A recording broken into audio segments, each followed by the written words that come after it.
Supreme court ने दिवाला और दिवालियापन संहिता 2016 या आईबीसी के प्रमुख प्रावधानों को बरकरार रखा है। इन प्रावधानों को उचित प्रक्रिया की कथित अनुपस्थिति और प्राकृतिक न्याय सिद्धांतों के उल्लंघन सहित विभिन्न आधारों पर चुनौती दी गई थी।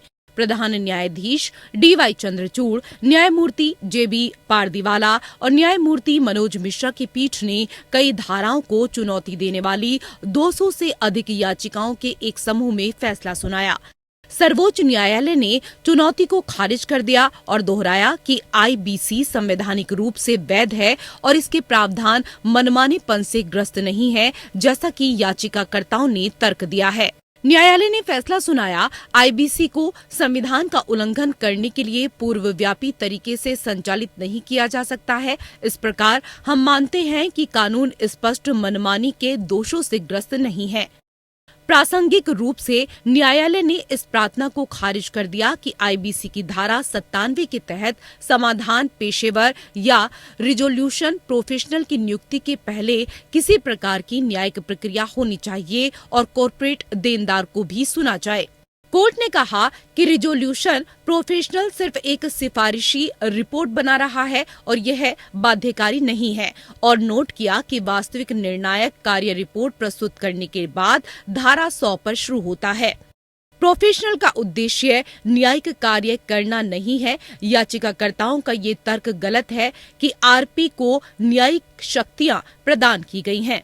पीठ ने कहा कि न्यायालय के लिए इस तर्क को स्वीकार करना अस्वीकार्य होगा कि न्याय निर्णय प्राधिकारी द्वारा रिजोल्यूशन प्रोफेशनल या आरपी की नियुक्ति के चरण में न्याय निर्णय एक तत्व है।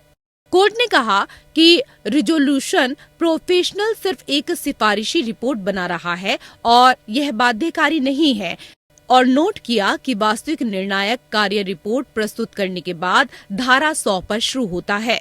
ऋण स्थगन मुख्य रूप से देनदार के विपरीत ऋण के संबंध में है। धारा 96 के तहत स्थगन का उद्देश्य सुरक्षात्मक है और न कॉर्पोरेट देनदार को ऋण से उत्पन्न होने वाली कानूनी कार्रवाइयों से बचाने के लिए था। न्यायालय ने आगे कहा कि अगर आईबीसी की धारा 97 में कोई न्यायिक भूमिका पढ़ी जाती है तो संहिता का हिस्सा बनी समय सीमा निरर्थक हो जाएगी। 2019 में आईबीसी ने व्यक्तिगत गारंटरों के दिवालियापन समाधान के लिए प्रक्रिया शुरू की। इससे पहले दिवाला समाधान प्रक्रिया कॉर्पोरेट तक ही सीमित थी। Bureau report.